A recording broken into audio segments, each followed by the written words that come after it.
we limit ourselves. And it's only us. There's nobody else that's doing it to you. You've chosen to adopt those beliefs. And once you push yourself outside of that comfort zone, what becomes possible is absolutely miraculous. What is this limiting belief in my case that I'm not a good person? What does it cost me in my past to think this way? What is it costing me in this present moment to think that I'm not a good person? And here's the kicker. If I don't evolve this, if I don't get deliberate, what is it going to cost me in the future to continue to think that I'm not a good person? And the law of attraction is one that works like this. You get back from the universe, from the world, what it is that you put out there in the world. And if you're putting out there into the world that I am not worthy of attracting something beautiful into my life, that the universe will respond back to you with exactly that message. If I'm lying to you about who I am, or I'm lying to you about whatever, there's no starting point. There's a false reality. You have to create the real reality.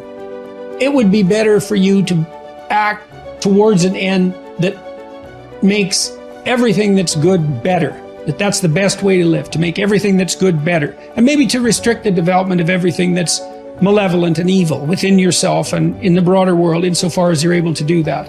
And so I think that's an expression of love, is that because when you love something, you care for it. And the proper attitude towards being, I think, is care. The best thing about life is tomorrow never happens. Yes? If you just know how to deal with what's now, you know how to deal with your entire life. This moment, if you know how to manage your thought, your emotion and your body, rest drama outside happens. But if this is like this will be joyful and wonderful no matter what's the drama around you.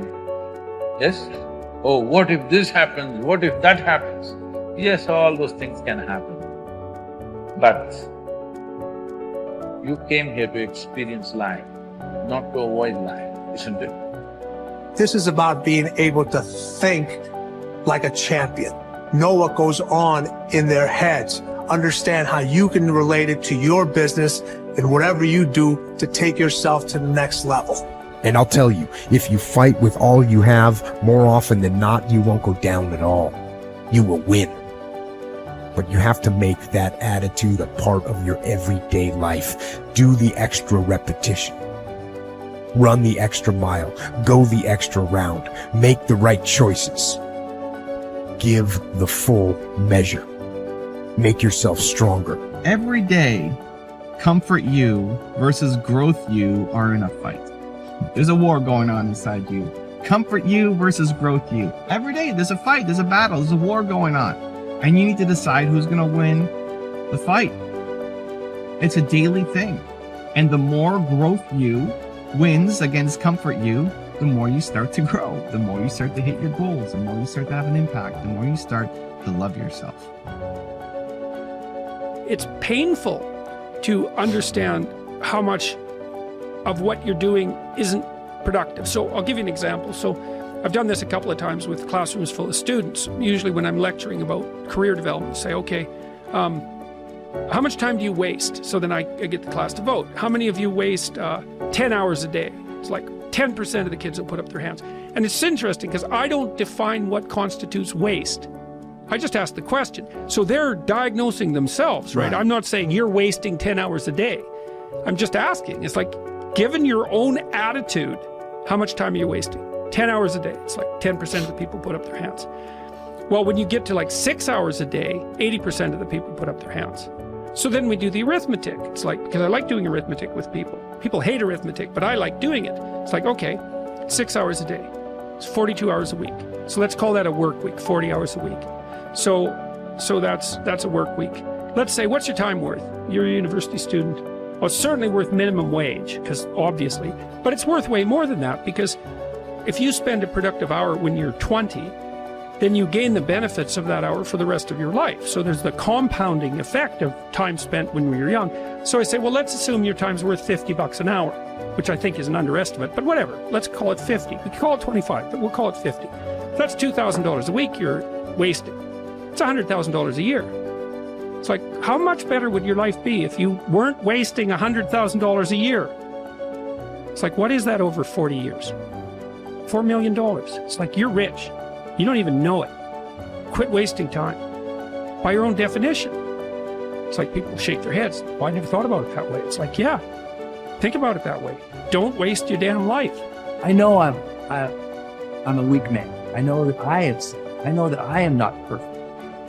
But if I could have a person who's so much wiser than me, if I could look out into the future and my highest, best, strongest, happiest, boldest self could step into the situation, how would my better self advise me now? And you'll always find that your better self will say, calm down. It's not that big of a deal in the bigger picture. You're stronger than you know. Believe in your ability to figure this out. Take a breath. Take a couple breaths.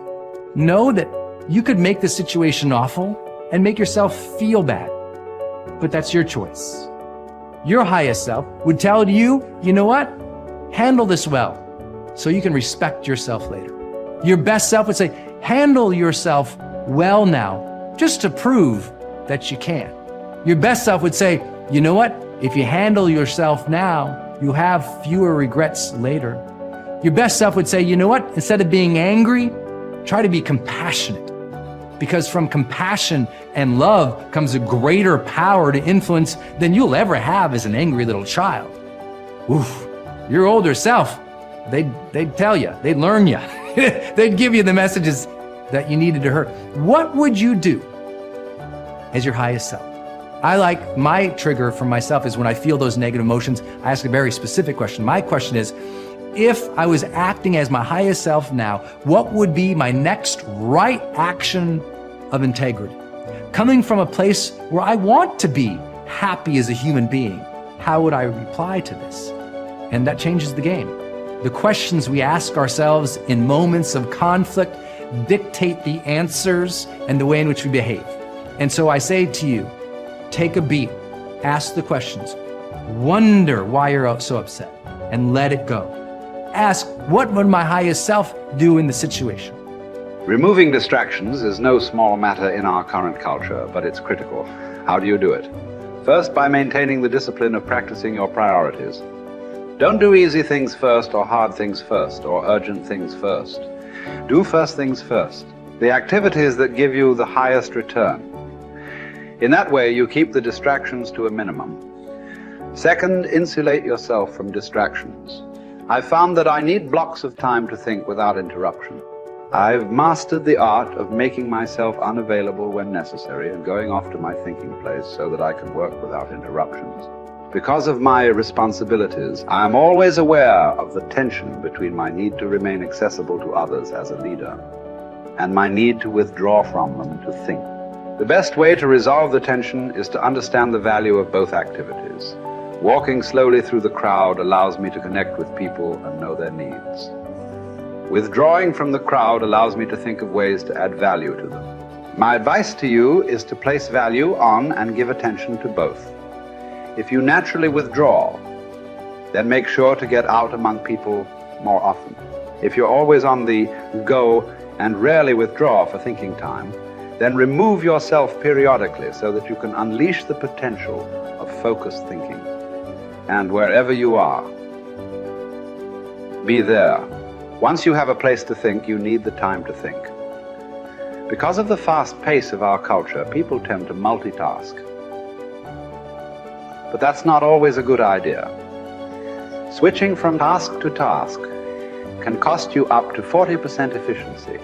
According to researchers, if you're trying to accomplish many things at the same time, you'll get more done by focusing on one task at a time, not by switching constantly from one task to another.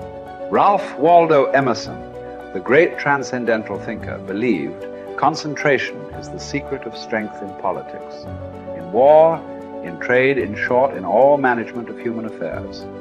To help me concentrate on the things that matter, I work to keep important items before me.